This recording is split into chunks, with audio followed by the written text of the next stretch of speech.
44번 할게요. 44번. 시편 100편. 노동문 44번. 시편 100편.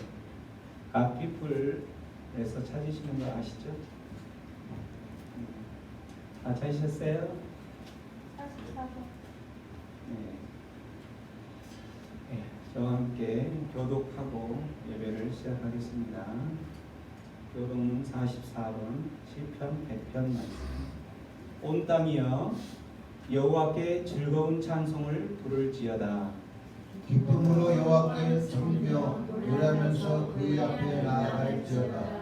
여호와가 우리 하나님이신 줄 너희는 알지어다. 그는 우리를 지으시기요 우리는 그의 것이니 그의 백성이요 그의 기르시는 양이로다. 감사함으로 그의 문에 들어가며 찬송함으로 그의 궁정에 들어가서 그에게 감사하며 그의 이름을 송축할지어다. 여호와는 선하시니 그의 인자하심이 영원하고 그의 성실하심이 대대에 이르리로다. 아멘. 우리가 고백했던 말씀처럼 우리를 지으신 하나님, 우리는 그 하나님의 백성이요 하나님의 기르신 양이라 말씀하셨습니다. 그 말씀을 생각하면서 우리 이 시간 잠깐 묵상할 텐데, 하나님 주일이 되어서 예배하러 왔지만 이 예배하는 시간 그저 왔다 그저 가는 그러한 시간이 아니라 주님의 진정한 백성된 모습으로 온전한 예배로 우리가 드리는 예배를 하나님께서 받아주실 것을 소망하면서 그 하나님, 우리를 지으신 분, 우리를 기르시고 우리가 어떠한 곳에 있더라도 우리를 안전하게 지키시고 보호하시는 그 하나님께 모든 것을 맡기며 예배합니다. 그러한 하나님 앞에 묵상하는 시간을 갖겠습니다. 묵상합니다.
하나님 우리의 아버지가 되십니다.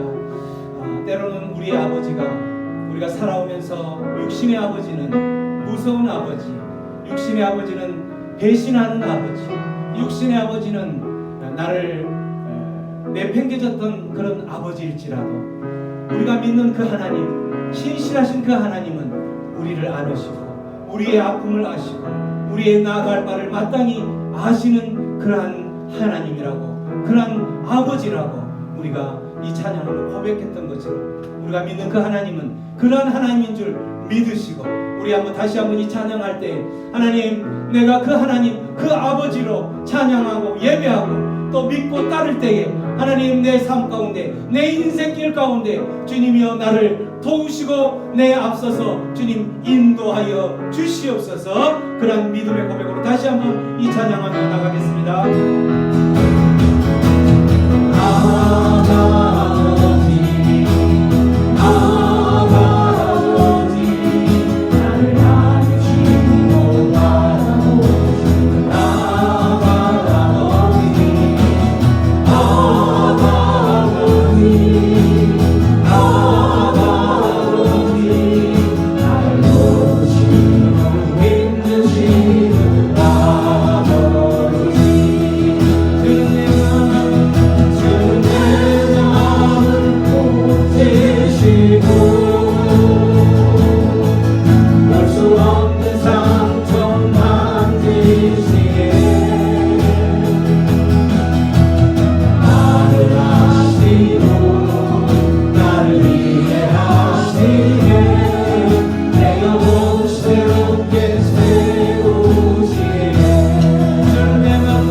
세우실 줄로 믿습니다. 우리 다음 찬양은 처음에는 우리 자매들만 한번 해보겠습니다. 자매들만 처음 두 소절은 그리고 두 단은, 그리고 두 단은 또 형제들만 하면서 한번 하나님께 찬양하며 나갑니다.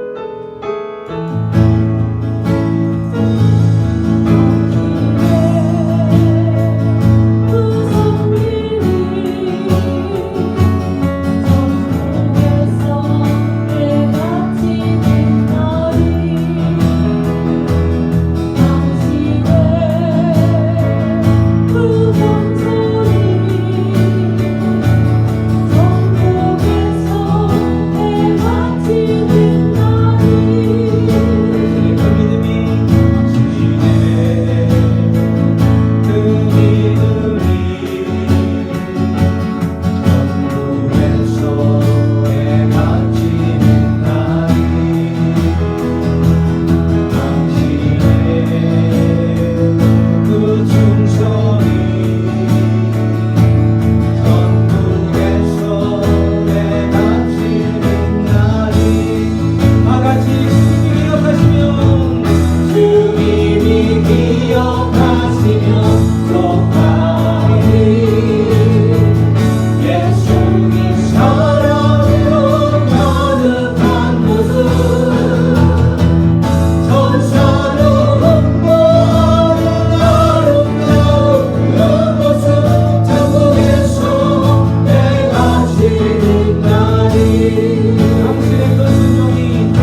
모든 것이 은혜였습니다. 모든 것이 하나님의 은혜였었는데 우리는 너무나도 당연한 것으로 여기며 이미 주셨던 은혜를 망각하고 잊으면서 지금 주시지 않았던, 지금 힘들었던 그것 때문에 하나님을 원망하고 힘들었던 그 상황들을 다시 한번 주님 앞에 용서를 구하며 하나님, 모든 것이 은혜였습니다. 지금의 이 상황에 이 터널을 가게 한 것도 하나님의 은혜였음을 기억하면서 그 하나님께 감사하며 그 하나님을 찬양하는 자로 다시 한번 거듭나겠습니다. 그렇게 고백하며 주님 앞에 기도하며 나가겠습니다. 기도합니다. 모든 것이 은혜였습니다. 하나님 아버지 감사합니다. 아버지요, 그렇습니다. 우리의 삶 가운데 하나님 아버지 모든 것이 은혜였음을 우리는 잊어버리고 살았습니다. 하나님, 우리의 삶 가운데 하나님만을 바라보지 못하고 아버지 지금의 상황 가운데 힘들고 어려운 그 순간만 바라보면서 주여, 내 가운데 삶 가운데 우리 하나님 어디 있습니까? 우리 하나님 어디 계십니까? 라고 불평하며 원망했던 것을 아버지 용서하여 주시옵소서. 모든 것이 은혜였습니다. 모든 것이 은혜였음을 다시 한번 고백합니다. 오 하나님 아버지, 이제는 다시 한번 그 주님의 은혜를 기억하면서 하나님만을 바라보며 나아가는 수 있도록 아버지여 역사해 주시옵소서. 주님의 놀라운 은혜를 다시 한번 기억하는 하루 되게 해주시고, 주님의 은혜 때문에 예배자로 서게 해주신 그 은혜 때문에 오늘도 주님 앞에 집중하며 분주했던, 지금까지 분주했던 모든 것들을 내려놓게 하여 주시옵소서. 아버지 하나님, 그 모든 문제들을 해결하시고 모든 우주 만물의 역사, 모든 우주 만물과 또 우주 역사를 주관하시는 그 하나님이신 것을 기억하면서 오늘도 그 하나님께 온전히 맡기는 삶을 되게 하시옵소서. 주님만을 바라보는 온전한 예배 되게 하여 주시옵소서. 그 주님이 이곳에 좌정하셔서 주의 백성들을 만져주시옵소서. 그 백성들의 삶 가운데 아버지 흘렸던 모든 눈물을 닦아주옵소서. 깨어 주시옵소서. 그렇게 하실 줄 모든 것을 부탁합니다.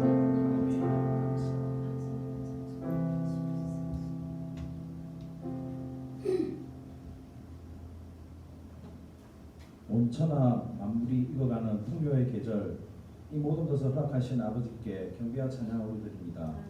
저희를 세상과 구별하셔서 거룩한 주일에 주님의 전으로 나오게 하심을 감사합니다. 수고에 지친 몸을 쉬게 하시고 죄로 상한 영혼을 소생케 하는 예배되게 하소서. 이 시간 저희가 어디서 있든지 성령 하나님 친히 임재하셔서 이 예배를 기쁨으로 받아주시고 신령과 기쁨으로 드리는 산 제사가 되게 하여 주시옵소서. 머릿속에 모든 성도들이 기쁨의 찬송과 감사가 넘쳐나고 주님의 축복이 넘쳐나는 시간 되게 인도하여 주옵소서. 사랑의 주님, 10월 풍성한 가을 계실의 좋은 계절을 저희에게 주셨건만 이 좋은 계절에 주님 앞에 드릴 것이 없는 저희의 삶을 용서해 주시옵소서. 이제 올해도 3개월밖에 남지 않았습니다. 저희를 도우시고 저희를 통하여 역사하셔서 이 남은 기간 동안 주님의 일을 더욱 열심히 하여 하나님의 나라가 이 땅에 이루어지도록 저희의 삶을 주장하시고 용기를 북돋워 주시옵소서. 저희의 모든 허물들을 주님의 피로 깨끗이 씻으시고 청결한 마음과 진실한 영으로 새롭게 하여 주시옵소서. 사명을 주시며 감당케 하시는 하나님, 저희에게 귀한 성도의 직분을 허락하셨으니 저희를 주님의 귀하신 은혜로 성도의 직분을 잘 감당하도록 축복하여 주시옵소서. 저희들의 믿지 않는 이웃들에게 주님의 복음을 전하기에 부족함이 없도록 은혜로 더하여 주시고, 오늘 말씀은 지난주와 이어서 하나님의 백성된 우리가 어떻게 살 것인가, 지난주에 그리스도 중심의 삶을 살아야 된다라고 하는 두 번째 순서로 그리스도 중심의 삶을 똑같은 본문으로 하겠습니다. 말씀 앞에 나가기 전에 우리의 선포 나누는 시간을 갖습니다. 주의 말씀은 내 인생의 지침이다. 주의 말씀은 내 내 삶을 삶을 변화시킵니다. 주께서 말씀하신 대로 나는 하나님의 사랑받는 자녀입니다. 나는 축복의 통로입니다. 오늘도 주의 말씀에 마음의 문을 엽니다. 말씀하여 주옵소서. 듣고 깨닫고 말씀대로 살겠습니다. 아멘. 이 말씀이 우리의 삶의 실제가 되기를 축원합니다. 우리는 지난 시간에 어떻게 살 것인가 이 본문 말씀을 읽었는데 그래도 다시 한번 교독하겠습니다. 형제들아, 내가 당한 일이 도리어 복음 전파의 진전이 된 줄을 너희가 알기를 원하노라. 이러므로 나의 매임이 그리스도 안에서 모든 시기의 안과 그 밖의 모든 사람에게 나타났으니 형제 중 다수가 나의 매임으로 말미암아 주 안에서 신뢰함으로 겁없이 하나님의 말씀을 더욱 담대히 전하게 되었느니라. 어떤 이들은 투기와 분쟁으로 어떤 이들은 착한 뜻으로 그리스도를 전파하니 이들은 내가 복음을 변증하기 위하여 세우심을 받은 줄 알고 사랑으로 하나 그들은 나의 매임에 괴로움을 당하게 될 줄로 생각하여 순수하지 못하게 다툼으로 그리스도를 전파하느니라. 그러면 무엇이냐? 거칠애로 하나 참으로 하나 무슨 방도로 하든지 전파되는 것은 그리스도니 이로써 나는 기뻐하고 또한 기뻐하리라. 이것이 너희의 강구와 예수 그리스도의 성령의 도우심으로 나를 구원에 이르게 할 줄 아므로 나의 간절한 기대와 소망을 따라 아무 일에든지 부끄러워하지 아니하고 지금도 전과 같이 온전히 담대하여 살든지 죽든지 내 몸에서 그리스도가 존귀하게 되게 하려 하나니 이는 내게 사는 것이 그리스도니 죽는 것도 유익함이라. 아멘. 하나님의 자녀로 택함 받은 저와 여러분들이 그리스도 중심의 삶을 살아간다는 것, 어떻게 살 것인가? 그리스도 중심으로 살아야 된다라고 하는데 그리스도 중심으로 산다는 것은 그리스도에게 영광과 존귀를 드리는 삶을 살아가는 것이다라고 했죠.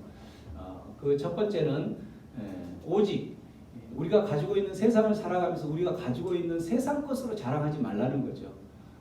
우리가 다른 사람보다 학식을 많이 가졌다고 해서 다른 사람보다 조금 더 부하다고 해서 다른 사람보다 어떤 명예를 많이 가졌다 해서 그걸 자랑하지 말고 오직 무엇을 자랑하라? 예수만 자랑하라는 거죠. 내가 예수님의 자녀다. 내가 예수님을 우리의 주님으로 모시고 살아가는 그 예수님만 자랑하라는 거죠. 예수님이 지신 십자가만 자랑하는 삶이 그리스도께 영광과 존귀를 돌리는 삶이다. 뿐만 아니라 우리는 살아가면서 많은 우리의 삶의 편안함을 줄 수 있는 많은 것들을 얻으며 살아가는 거죠. 근데 그 모든 것들이 예수와 비교를 했을 때 우선순위에서 예수를 우선순위로 놓고 다른 것은 예수를 우선순위에 놓지 못하게 하는 것이라면 그 모든 것들을 해롭고 배설물로 여길 수 있는 삶을 살아가는 자가 그리스도께 영광과 존귀를 돌리는 삶이다라고 이야기를 했습니다. 세 번째는 우리가 살아가는 우리 몸이 성령의 전이라는 것을 알고 성령의 전으로서 합당한 삶을 살아가는 것이죠. 누구보다도 성령의 성령을 우리 내주하시는 성령을 우리 안에 모시고 사는 분은 세상 사람들과는 다르게 살아가야 된다라는 거죠. 그게 바로 거룩하게 살아가는 모습이요. 그게 그리스도께 영광과 존귀를 돌리는 삶이라는 거죠. 세상 사람들은 어떤 문제 앞에 놓였을 때 두려워하고 세상 사람들은 어떤 상황 앞에 놓여있을 때 분노할지라도 하나님의 백성은 누구에게 그 모든 것을 맡기고 분노하지 않고 하나님께 맡기고 분노하지 않고 또 하나님께 맡기면서 세상 사람들이 하는 그러한 태도하고는 뭔가 다르게 살아가는 모습이 하나님께 영광이요 존귀를 돌리는 삶이다라고 이야기를 했습니다. 뿐만 아니라 우리는 그리스도의 지체이기 때문에 그리스도의 지체는 머리 대신 예수님의 명령을 따라 살아간다라는 거죠. 지체가 자기 생각대로 자기가 옳고 그른 대로 행동을 하다 보면 예수님은 우리의 주인이 아니고 우리 주님이 아닌 거죠. 그렇게 행동하는 순간 예수님이 나의 주인이 아니라 예수님이 나의 종이 되는 거예요. 예수님은 단순히, 하나님은 단순히 어떤 모습이냐면 내가 살아가는 도중에 힘든 일이 있을 때 그 힘든 일을 위해서 해결하기 위해서 알라딘 램프처럼 잠깐 도움을 요청하는 그런 사람이 뿐인 거예요. 하나님을 다스림을 받고 예수님의 다스림을 받는 사람은 내가 지체라는 것을 깨닫고 지체 의식을 갖고 합당하게 살아가는 자다라고 이야기를 했죠. 다섯 번째는 그리스도인으로서 의의 병기로, 불의의 병기가 아니라 의의 병기로 살아가야 된다라고 이야기하면서 의의 병기는 당연히 죄악을 이기며 살아가는 삶이 되겠죠. 뿐만 아니라 마지막 그리스도인의 삶은 세상 사람들에게 그리스도를 보여주는 빛과 소금의 삶을 살아가는 것이 그리스도께 영광이요 또 그리스도를 존귀하게 여기게 해주는 그러한 삶이다라고 이야기를 해요. 이 모습들이 그리스도 중심의 삶이다라고 이야기를 했죠. 오늘 또 그리스도 중심의 삶이란 뭘까? 그 부분들을 이야기하는데 오늘 본문에 보면 바울은 어딘가 지금 갇혀 있는 거예요. 감옥에 갇혀 있다라는 거죠. 어느 감옥에 갇혔을까? 이 감옥에 갇혀서 이 빌립보 교인들에게 편지를 쓰고 있는 거죠. 바울은 이 감옥이 어디냐면 어느 감옥일까요? 어느 감옥? 로마 감옥이죠. 로마. 바울이 로마에 여러 번 이제 투옥이 되는데 제일 처음에 1차 투옥이 됐을 때 로마 감옥에서 빌립보 성도들에게 이 편지를 쓰는 거죠. 그래서 빌립보서를 옥중서신 이렇게 표현하는 거죠. 에베소서, 골로새서, 빌립보서, 빌레몬서 이걸 옥중서신이라고 하죠. 그렇다면 이 바울과 빌립보 교회하고는 어떤 관계가 있을까? 바울이 선교 여행을 쭉 다니면서 할 때 특히나 2차 선교 여행을 할 때에 이 2차 선교 여행에서 저 드로아 지역에 있을 때에 드로아 지역에서 원래 계획은 아시아 저 오른쪽으로 해서 비두니아 쪽으로 해서 아시아로 선교 여행을 가려고 했어요.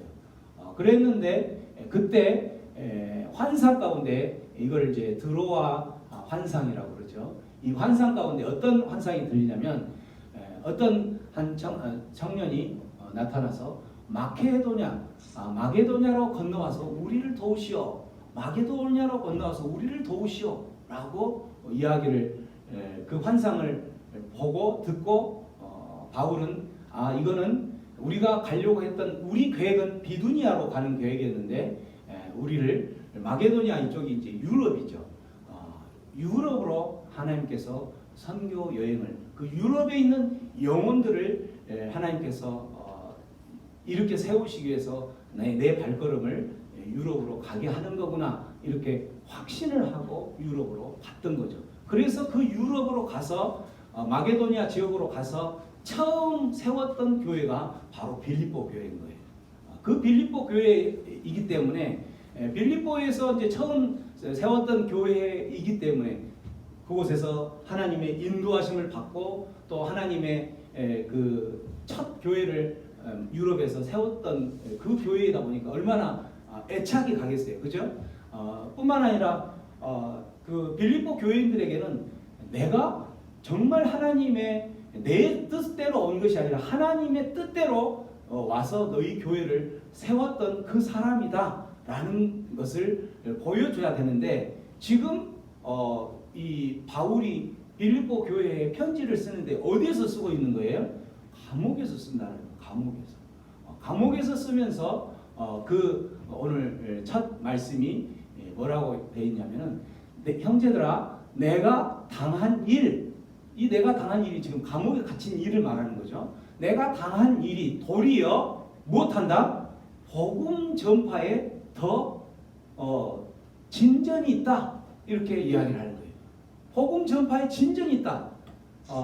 이 바울이 지금 그들이 전했던 사도, 그들이 전했던 그 복음을 전했던 그들이 정말 전적으로 믿었던 그 사람이 지금 어디 있냐면 감옥에 있으면서 그들에게 내가 지금 여기 감옥에 있는 이 모습을 너희들은 슬퍼하지 마라 라고 이야기를 한다라는 거죠.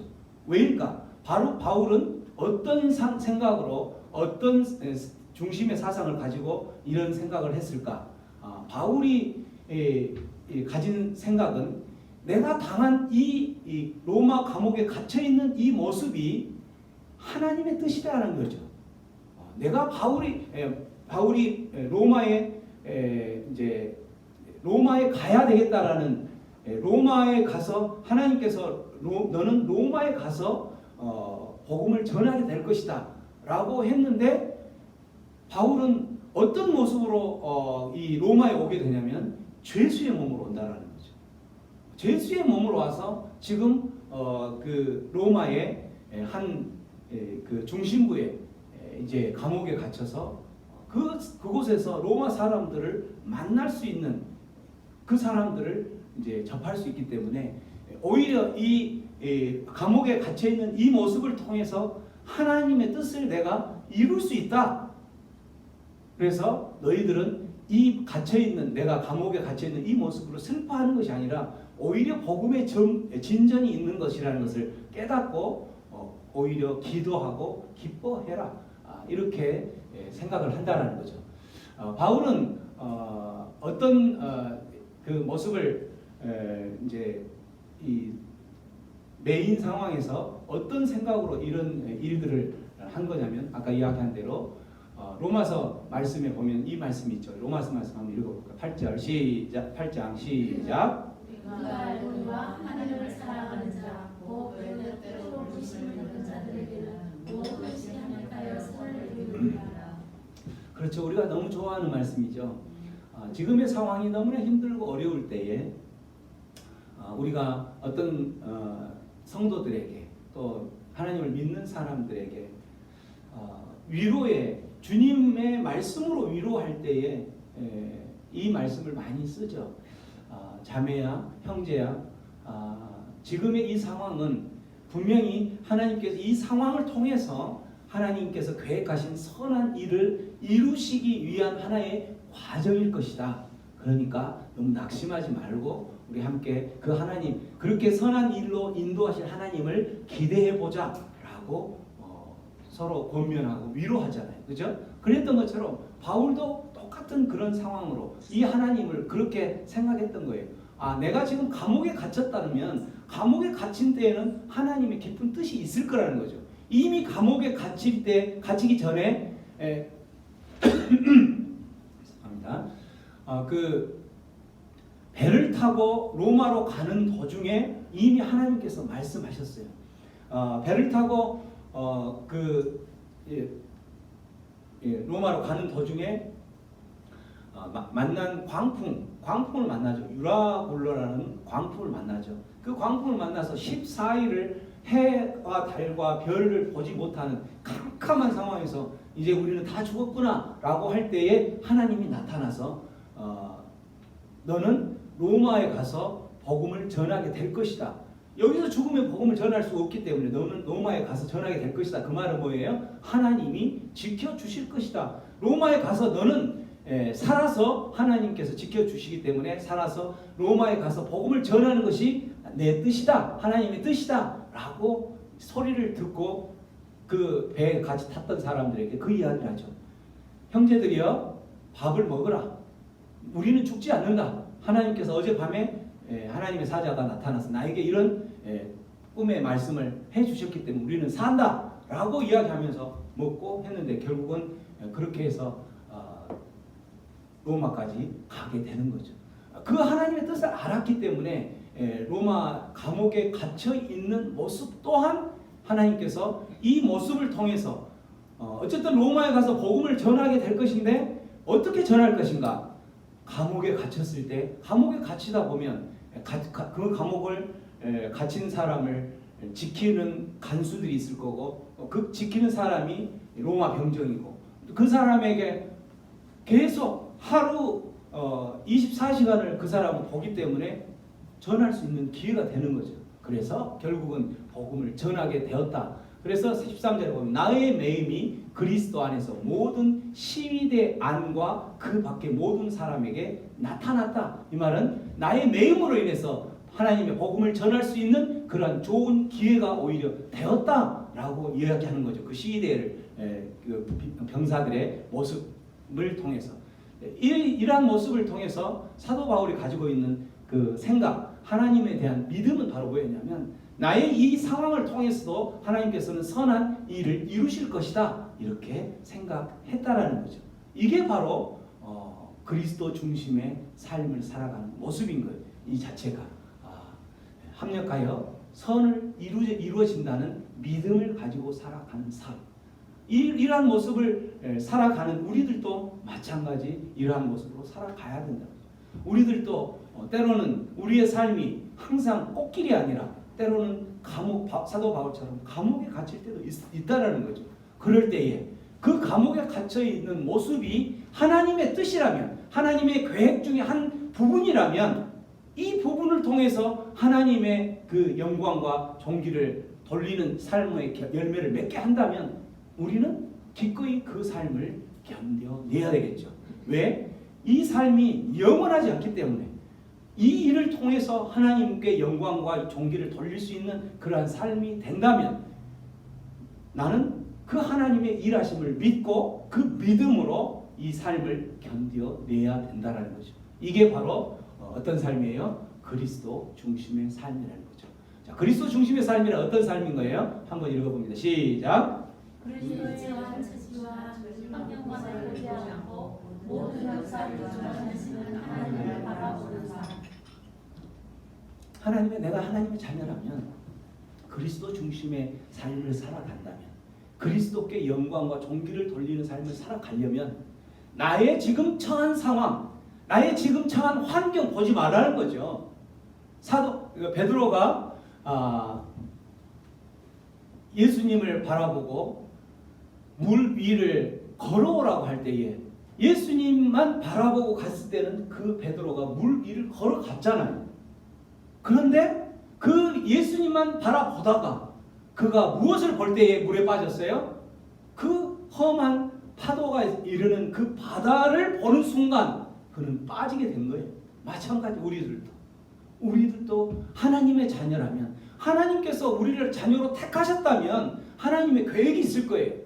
저와 여러분들 가운데 하나님만이 가지고 계신 계획이 있어요. 그 계획을 이루시기까지 반드시 하나님께서는 그 통과해야 될 그 길이 있을 거라는 거죠. 그 길 중에 한 부분이라는 거예요. 지금 우리가 처한 상황은. 근데 우리는 어때요? 하나님께서 마지막까지 인도하실 그걸 바라보지 않고 그 하나님을 바라보지 않고 지금 처한 지금 힘든 이 처지와 환경을 바라보면서 베드로처럼 물에 빠진다라는 거죠. 그리스도 중심의 삶이라는 것은 내 지금의 처한 상황, 내 지금 처한 상황이 정말 힘들고 어려울지라도 그걸 보지 않는다라는 거예요. 하나님께서 우리를 하나님의 자녀로 택했다면 우리가 그 처한 힘들고 어려운 상황에서 영원히 그곳에서 힘들다가 마치는 그러한 상황으로 몰고 가지는 않을 거라는 거죠. 여러분들은 하나님의 자녀라는 것을 믿으시죠? 아멘.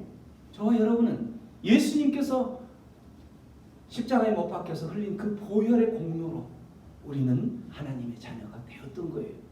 그렇다면 그 하나님의 자녀로 살아가면서 만나는 그 처지 환경들을 보지 말라는 거예요. 그리스도 중심의 삶이라는 것은 그 환경을 보지 않고 모든 역사를 주관하시는 우주 만물을 주관하시는 그 하나님을 바라본다면 그 하나님께서 결국에는 궁극적으로 하나님께서 계획하신 그 선한 열매를 맺으실 것을 믿으시기 바랍니다. 우리 창세기 이 말씀 한번 읽어보죠. 시작.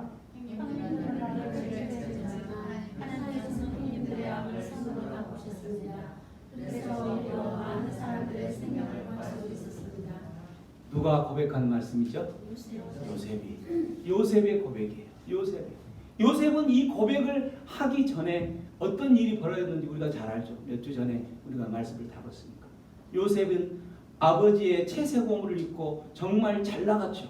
잘 나갔던 그 사람, 그 잘 나갔던 소년이 어디에 형제들의 그 분노와 시기와 질투 이것 때문에 애굽으로 팔려가서 애굽에서 또 무엇을 해요? 채색을 옷을 입었던 그 자가 애굽으로 노예로 팔려가서 노예 옷을 입고 또 노예로 팔려간 것도 부족해서 그곳에서 오해를 받아서 감옥에 갇히는 감옥의 옷을 입게 되는 그러한 상황이죠. 요셉을 바라보면 요셉 그 순간 삶을 통해서는 요셉이 결코 하나님을 찬양하고 하나님을 기대할 수 있는 인생이 아니었던 거예요. 그러나 요셉은 어떻게 해요? 이런 고백을 하는 모습들을 보면 내가 지금 이러한 과정들을 거치는 것은 하나님의 계획 가운데 한 부분이다라는 것을 알고 있었다라는 거죠. 그래서 그 형들 앞에 그 요셉 형들이 이제 기근이 들어서 곡식 식량을 구하러 애굽으로 왔을 때에 그 형제들에게 자기의 모습을 밝히면서 그 형제들에게 자기 모습을 밝혔을 때 그 형들은 얼마나 놀랐을 거예요. 내가 팔아서 구덩이에 던졌던 그 사람이 지금 저 총리 대신 애굽의 총리 대신 되어서 우리의 식량을 줄 사람이 되었는데 우리의 생명은 이제 끝이다 라고 생각하고 두려워 떨고 있는 그 순간 형님들이여 두려워하지 마세요. 형님들이 나를 해치려 했지만 하나님의 계획은 거기에 있지 않았다라는 거죠. 하나님의 계획은 어디에 있어요? 형님들이 그렇게 악을 꾸미고 계획하고 했지만 하나님은 악을 선으로 바꾸셔서 지금의 나의 모습으로 만드셨던 겁니다. 이 모습을 위해서 오히려 많은 사람들의 생명을 구하기 위해서 하나님께서 미리 구덩이에 나를 던졌고 채색 옷을 벗겼고 나에게 노예의 옷을 입혔고 감옥의 옷을 입혔던 것입니다. 이 모든 것은 하나님의 섭리 가운데 있었던 일이기 때문에 형님들이여 두려워하지 마세요. 하나님이 하신 일입니다. 라고 이야기했던 거죠. 이게 바로 뭐예요? 그리스도 중심의 삶을 사는 거예요. 그리스도 중심의 삶은 내 삶의 모든 과정들, 일어나는 모든 일들은 하나님의 주권 아래 있다. 하나님의 섭리 아래 있다. 라고 믿고 지금의 처한 상황들, 지금의 처한 환경들 이걸 보지 않는다라는 거예요. 무엇을 본다라는 거예요? 하나님의 계획을 본다라는 거죠. 하나님이 어떻게 역사를 주관하실지, 내 인생을 어떻게 주관하실지 그걸 바라보는 것이 그리스도 중심의 삶이라는 거예요. 누가 그리스도 중심의 삶을 살죠? 하나님의 자녀.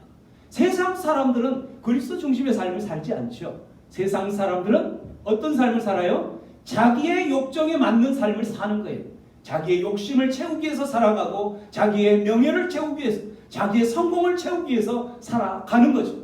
그러나 하나님의 자녀는 그 세상 사람들하고는 다르게 살아가야 되는 거죠. 어떻게? 구별된 거룩한 모습으로 어떻게? 그리스도 중심의 삶을 그리스도께 영광과 존귀를 돌리는 삶을 살아가야 된다는 거죠.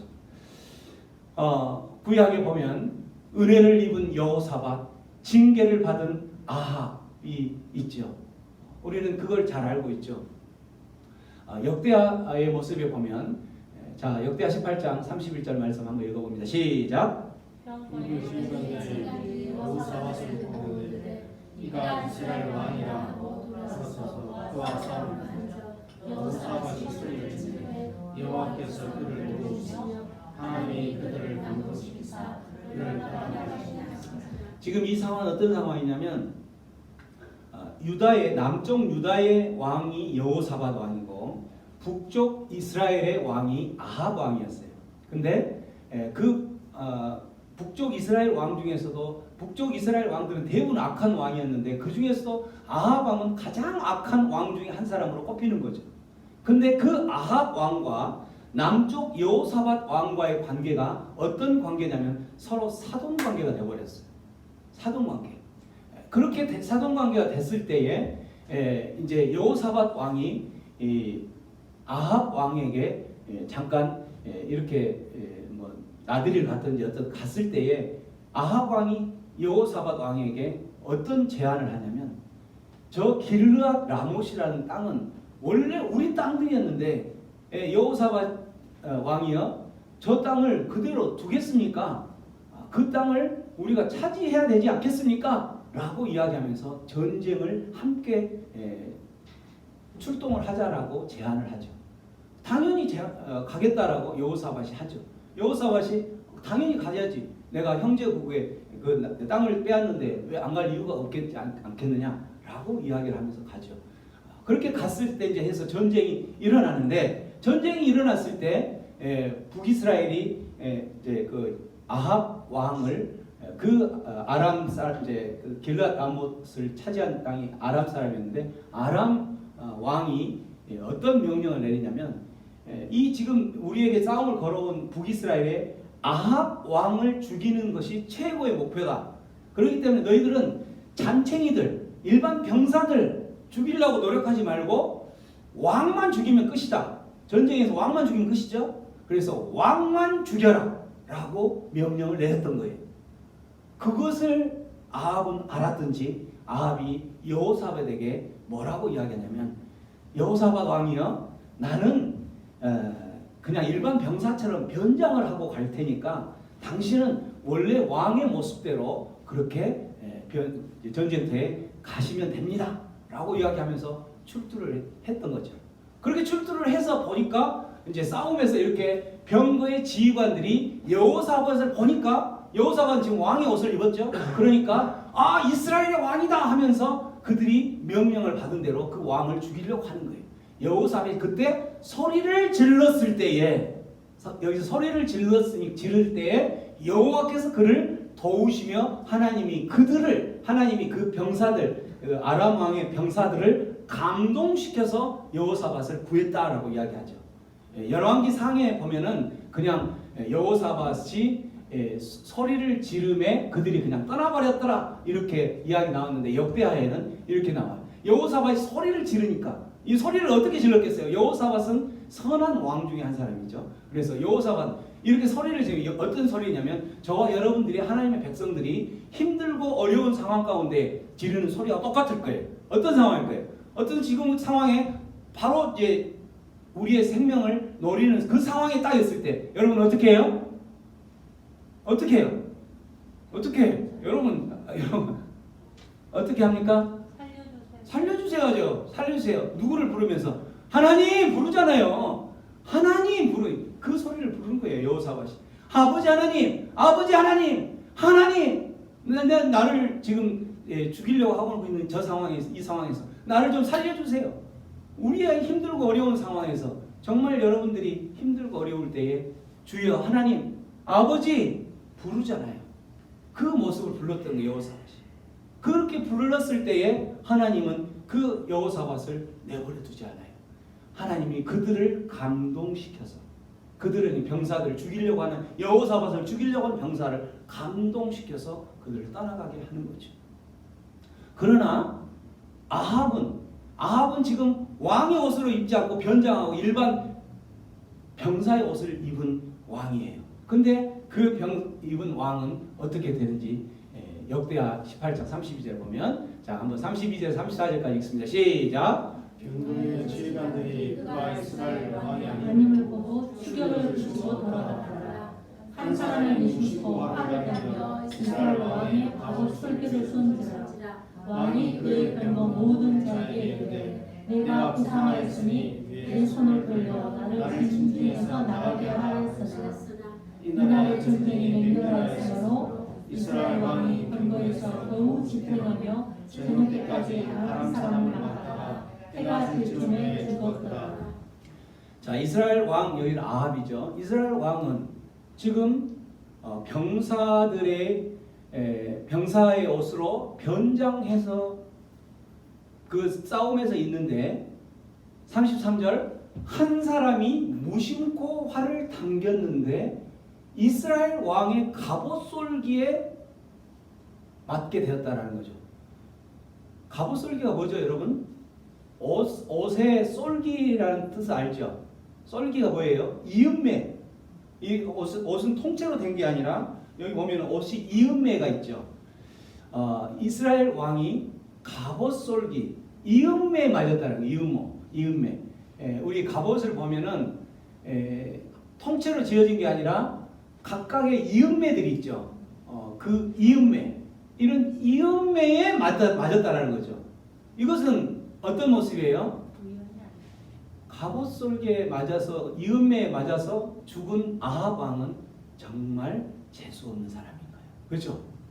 그 재수 없는 사람인 거예요. 근데 하나님의 사람들은 재수 없는 것이 아니라 이것은 뭐였다? 우연이 아니고 하나님의 계획 안에 있었다라는 거예요. 하나님의 계획 안에 있었던 거예요. 자, 하나님께서 어떤 계획을 가졌는지 열왕기상에 보면 나오죠. 자, 아합 왕을 하나님께서는 죽이려고, 악하기도 악한 그 왕을 죽이려고 계획을 갖고 계셨어요. 그래서 20절, 21절에 한번 읽습니다. 시작. 여호와께서 말씀하시기를 누가 아합을 깨어 그를 그날 나못에 올라가서 죽게 하려고 하시니 하나는 이렇게 하겠다고 또 하나는 저렇게 하겠다 했는데 한 영이 나와 여호와 앞에 서서 말하되 내가 그를 깨겠나이다. 하나님은 아합 왕을 죽이려는 계획이 이미 가지고 있었던 거예요. 그래서 한 사람이, 한 병사가 무심코 쏘았던 그 화살은 누구의 계획이에요? 하나님의 계획이었던 거예요. 하나님의 계획. 그래서 하나님의 사람들은, 그리스도인들에게는 우연이란 건 없어요. 그리스도인은 우연이 아니에요. 재수없는 일이 아닌 거예요. 그것은 하나님의 계획이었던 거예요. 하나님이 죽이려고 계획했던 것. 하나님께서 우주 만물과 온 우주 역사를 주관하시는 하나님이라고 믿고 살아가는 사람들이 그리스도 중심의 삶을 사는 거예요. 이게 바로 그리스도 중심의 삶이에요. 저와 여러분들은 하나님께서 택하신 하나님의 백성인 줄로 믿습니다. 하나님의 백성은 그리스도 중심의 삶을 살아가야 되는 거예요. 세상 사람들처럼 어떤 일이 안 풀리면 아이고 재수없네, 왜 나에게는 이렇게 재수가 없는 거야, 이렇게 하는 것이 아니라 그 일에는 분명한 하나님의 메시지가 있다는 것을 기억하며 살아간다는 거죠. 그게 바로 하나님의 백성으로서 그리스도 중심의 삶을 사는 모습이 되는 거죠. 어떻게 살 거예요, 여러분들? 그리스도 중심의 삶을 살아간다. 지금의 처한 환경, 지금의 처한 상황, 여러분의 처한 상황이 얼마나 힘들고 얼마나 다른 사람께 말 못할 상황인지, 지금이 얼마나 고난이고 어려움인지 우리는 알 수 없죠. 누가 제일 잘 알아요? 여러분보다도 하나님이 더 잘 알지. 하나님이 잘 아는데, 하나님의 백성이라면 이 지금의 처한 힘들고 어려운 환경, 고난의 환경, 이 상황들을 바라보라는 게 아니죠. 뭘 바라보는 게? 이걸 보지 말고 뭘 보라는 거예요? 이걸 보지 말라는 거예요. 지금 그걸 보지 말라. 내가 하나님의 자녀냐? 그러면 그거 보지 말라. 제발 보지 마라. 그거 보는 순간 베드로처럼 물에 빠진다.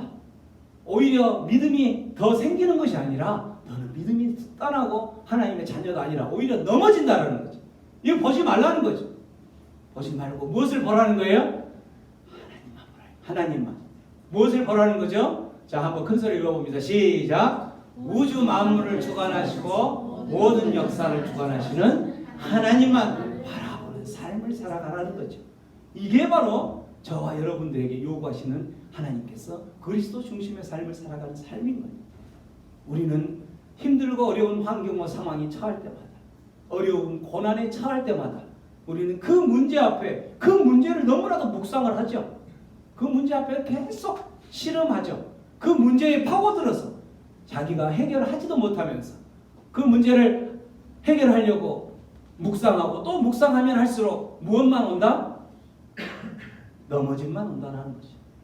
우리는 연약하기 때문에 그 문제를 해결하는 것이 아니라 오히려 넘어진다는, 베드로가 물에 빠졌던 것처럼 넘어지고 또 넘어지고, 그래서 나중에는 일어설 힘마저도 없을 상황까지 된다는 거죠.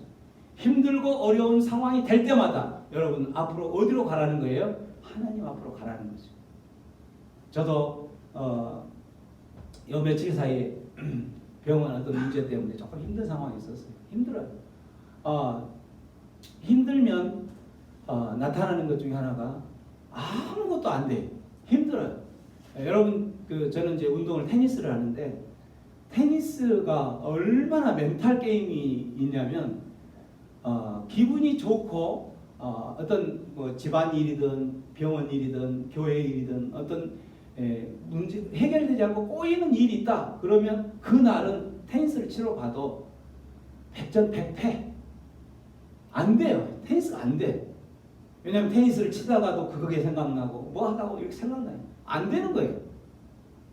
그런데 우리가 지금 계속 통독을 하고 있잖아요. 생각이 날 때마다 그냥 통독을 해서 저는 들었어요. 계속 이어폰을 끼고 듣고 생각이 날 때마다 들었어요. 그러면 말씀을 듣는 순간은 그게 생각이 안 나잖아요. 그러다 보니까 그 잊어버리고 그러다가 보니까 그 말씀 중에 오늘 이런 말씀들이 보이는 거예요. 문제를 보지 말라는 거죠. 처한 상황을 보지 말라는 거예요. 보면 볼수록 더 힘들고 머리 아프고 하려고 하는 일도 더 안 되고. 그런데 그 말씀 중에 이 말씀들을 보면서 그래요. 하나님께서 그런 뜻이 있었다면 나는 하나님만 바라보고 있을 때 하나님의 말씀 앞으로만 가고 있을 때 그 문제 해결은 하나님이 하시겠군요 라고 생각하고 계속 말씀만 읽었는데 하나님 해결해 주셨어요. 하나님 해결하셨어요. 병원의 어떤 문제들도 해결이 됐고 해결이 됐어요. 이런 모습들을 통해서 저는 여러분에게 권면합니다. 여러분의 상황들이 어떠한 상황인지 우리는 알지 못하죠. 본인은 잘 알겠죠. 그렇지만 본인이 왜 나만 이러한 힘들고 어려운 상황만 겪는 거냐라고 분명하고 원망하고 불평하고 하나님 왜 나에게만 왜 나입니까? 하나님 왜 나입니까? 왜 저 사람은 신앙생활도 잘 하지 않는 저 사람은 저렇게 잘 풀리는 꽃길인 것 같은데 왜 나입니까? 내가 그래도 하나님 자녀로 열심히 해보려고 하는데 왜 나입니까? 라고 불평하지 말고 이 상황에는 하나님의 뜻이 있겠지 라고 생각하면서 하나님 말씀하세요. 어떤 메시지가 있는지 그 말씀 앞으로 나아가는 그러한 하나님의 자녀가 되기를 축원합니다. 그게 바로 그리스도의 중심의 삶. 모든 것 하나님의 섭리 아래 있다라고 생각하고 살아가는 삶. 이것이 하나님 중심의 그리스도 중심의 삶을 살아가는 모습이 되는 줄 믿으시기 바랍니다. 우리 들었던 말씀 생각하면서 기도하며 나아가겠습니다. 기도할 때에 그렇습니다. 우리는 살아가면서 하나님 왜 내 인생은 이렇게 잘 풀리지 않습니까? 하나님 왜 내 인생은 이렇게 힘듭니까? 내가 무엇을 잘못했습니까? 내가 무엇을 하나님 보시기에 죄악의 모습으로 살아가고 있기에 그렇습니까? 저는 알지 못합니다. 하나님 내 삶 가운데에 있기는 하시는 겁니까?